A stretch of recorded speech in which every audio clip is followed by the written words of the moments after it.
विश्व व्यापार संगठन इस समय चर्चा में क्यों है, इस पर अगर हम द हिंदू की रिपोर्ट देखें, दृष्टि की नोट्स का अगर हम दृष्टिकोण देखें, तो हम पाते हैं कि जो नाइजीरिया के एंगोजी अंकोजो इवेला को विश्व व्यापार संगठन का महानिदेशक नियुक्त किया गया है। ठीक है, चर्चा में काफी इंपॉर्टेंट फैक्ट्स बन जाता है, आपका इंपॉर्टेंट फैक्ट बन जाता है। अंगोजी अंकोवा इवेला पहली अफ्रीकी अधिकारी होने के साथ साथ विश्व व्यापार संगठन के महानिदेशक पद पर नियुक्त होने वाली पहली महिला भी है। ठीक है, ये एग्जाम में पूछा जा सकता है कि जो आपके पास डब्ल्यूटीओ के अंतर्गत नियुक्त होने वाली पहली महिला है, उनका नाम क्या है, तो ये पॉइंट आपको नोट करना पड़ेगा। चलिए प्रमुख बिंदुओं की तरफ अगर हम बढ़ते हैं, तो विश्व व्यापार संगठन को 1947 में संपन्न हुए प्रशुल्क व्यापार पर सामान्य समझौते general agreement on tariff and trade के स्थान पर अपनाया गया, तो यानी डब्ल्यूटीओ गैट के स्थान पर आया। गैट 1947 में आया, जो 48 में काम करना प्रारंभ किया गया। 1995 में डब्ल्यूटीओ को लाया गया। डब्ल्यूटीओ के निर्माण के पृष्ठभूमि में गैट के उरुग्वे दौरे को सम्मिलित किया गया, जो उरुग्वे दौरा कब से कब तक चला, 1986 से लेकर के 94 के मध्य संपादित किया गया। ठीक है, 1 जनवरी 1995 को डब्ल्यूटीओ के द्वारा कार्य शुरू कर दिया गया। जिस समझौते के तहत डब्ल्यूटीओ की स्थापना की गई, उसे हम लोग मारेकस समझौता के नाम से मार्केस समझौते के रूप में जानते हैं। इसके लिए 1994 में मोरक्को में मार्केस में हस्ताक्षर भी किए गए थे। डब्ल्यूटीओ के बारे में अगर हम बात करें, तो डब्ल्यूटीओ एक अंतरराष्ट्रीय संगठन है जो देशों के मध्य व्यापार के नियमों को विनियमित करता है, यानी जो आपके पास ट्रेड से संबंधित रूल्स, रेगुलेशन एंड लॉ है, उनको इंप्लीमेंट करने की बात करता है। गैट और डब्ल्यूटीओ में मुख्य अंतर यह है कि गैट ज्यादातर वस्तुओं के व्यापार को विनियमित करता है, जो बात हम चर्चा कर चुके हैं। वही डब्ल्यूटीओ के इन समझौते में न केवल वस्तुओं को बल्कि सेवाओं और बौद्धिक संपदाओं को भी इसके अंतर्गत इंक्लूड किया गया, जैसे व्यापार चिन्हों को, ट्रेडमार्क जिसको कहते हैं, डिजाइन्स को, आविष्कारों को, संबंधित व्यापार को भी इसके अंतर्गत सम्मिलित किया गया। ठीक है, डब्ल्यूटीओ का मुख्यालय स्विट्जरलैंड के जिनेवा में स्थित है।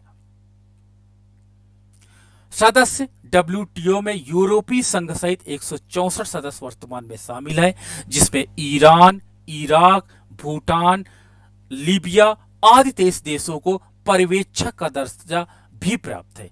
भारत वर्ष 1947 में गैट तथा डब्ल्यूटीओ का संस्थापक देश के रूप में अपनी प्रतिभागिता सुनिश्चित कर चुका, अर्थात भारत ने 1947 में जब गैट बना तब भी शामिल था, डब्ल्यूटीओ बना तब भी शामिल था।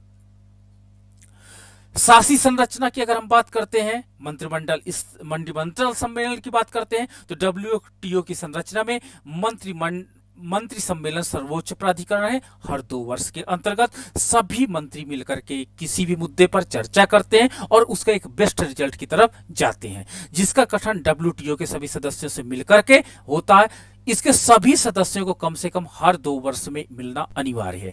मंत्रिमंडलीय सम्मेलन के सदस्य बहुपक्षीय व्यापार समझौते के तहत सभी मामलों पर निर्णय लेने में सक्षम होते हैं। सामान्य परिषद, इसका गठन डब्ल्यूटीओ के सभी सदस्य देशों से मिलकर को होता है, जो मंत्री स्तरीय सम्मेलन के प्रति उत्तरदायी है।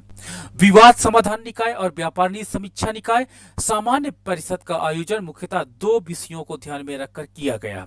विवाद समाधान निकाय, क्योंकि हम जानते हैं कि इंटरनेशनल लेवल पर जो ट्रेड होता है उसमें कहीं ना कहीं डिस्प्यूट जरूर होता है, और इस डिस्प्यूट को ध्यान में रख करके एक आपका सामान्य आयोजन परिषद बनाया गया।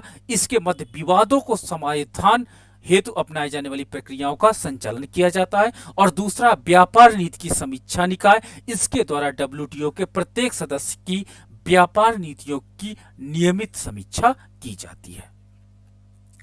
उद्देश्य की अगर हम बात करते हैं, तो डब्ल्यूटीओ के उद्देश्य क्या है? अंतरराष्ट्रीय व्यापार हेतु नियमों को निर्धारित करना और लागू करना, ठीक है, ताकि इंटरनेशनल लेवल पर ट्रेड तेजी से प्रमोट हो सके। व्यापार उदारीकरण के विस्तार के लिए बातचीत और निगरानी हेतु एक मंच प्रदान करना। व्यापार विवादों का समाधान करना। निर्णय लेने की प्रक्रियाओं में पारदर्शिता को बढ़ाना। वैश्विक आर्थिक प्रबंधन में शामिल अन्य प्रमुख अंतर्राष्ट्रीय आर्थिक संगठनों संस्थानों में साथ सहयोग स्थापित करना, विकासशील देशों को वैश्विक व्यापार प्रणाली से पूरी तरह से लाभान्वित होने में सहयोग प्रदान करना। तो इस प्रकार हम देखते हैं कि एक ब्रॉड ऑब्जेक्टिव के साथ डब्ल्यूटीओ काम करता है।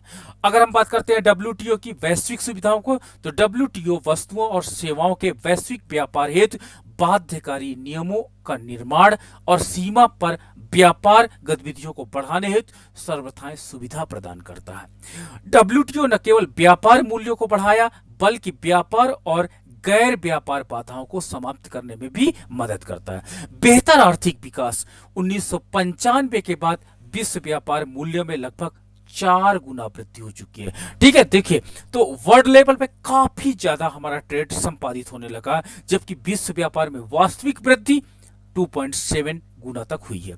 खुले बाजारों, खुले घरेलू सुधारों और खुले बाजार की प्रतिबद्धताओं के परिणाम स्वरूप देशों की राष्ट्रीय आय में स्थायी वृद्धि हुई है। आपके पास वैश्विक मूल्य श्रृंखला में वृद्धि, डब्ल्यूटीओ के अनुमानित बाजार को वैश्विक मूल्य श्रृंखला के साथ बढ़ावा देने हेतु बेहतर संचार व्यवस्था के साथ जोड़ा गया है। वर्तमान में कुल व्यापार का लगभग 70% इन मूल्य श्रृंखलाओं के अंतर्गत आता है। गरीब देशों का उत्थान, डब्ल्यूटीओ में कम विकसित देशों पर अतिरिक्त ध्यान दिया जाता है। ठीक है, ये इसमें एक थोड़ा सा डिमेरिट अगर हम कहें कि गरीब देशों को इसमें थोड़ा सा मतलब कम इंपॉर्टेंस दी जाता है। डब्ल्यूटीओ के सभी समझौते में इस बात का ध्यान रखा गया कि कम विकसित देशों को अधिक रियायत दी जानी चाहिए जो सदस्य देशों से बेहतर स्थिति में है। उन्हें कम विकसित देशों के निर्यात पर प्रतिबंध करने को कम करने हेतु अतिरिक्त प्रयास करने होंगे। ठीक है, वर्तमान में अगर हम चुनौतियों की हम बात करते हैं तो चीन का राज्य पूंजीवाद मुक्त व्यापार वैश्विक व्यापार प्रणाली के समक्ष चीन के राज्य स्वामित्व चाइना स्टेट ओन्ड वाले उद्यम एक बड़ी चुनौती पेश कर रहे हैं। इस समय डब्ल्यूटीओ की नियामक पुस्तिका इस चुनौती से निपटने के लिए अपर्याप्त है, अतः इस पे कुछ नया ठोस हमको कदम उठाना पड़ेगा। इसका कारण अमेरिका और चीन के मध्य युद्ध व्यापार है। ठीक है, व्यापार युद्ध जो हमारा संपादित हो रहा उसके कारण ऐसा हो रहा है। तो इस प्रकार हम देख सकते हैं कि जो हमारे पास इंपॉर्टेंट मुद्दे हैं वो आपके पास आपने देखा होगा, ई कॉमर्स, पारदर्शिता का अभाव, डिजिटल ट्रेडिंग, कृषि और कृषि से संबंधित सब्सिडी, और हमारे पास जो डिजिटल व्यापार और ई कॉमर्स के लिए जो नेटवर्क को विकसित करने की आवश्यकता और अधिक है ताकि हम आगे और विकसित हो सकें। ये डब्ल्यूटीओ से एक हम चाहते हैं कि एक सुधार, आधुनिक सुधार को अपनाए, तभी हम विश्व व्यापार संगठन में तेजी से बढ़ सकते हैं। तो आज का यही टॉपिक था और अब देखते हैं।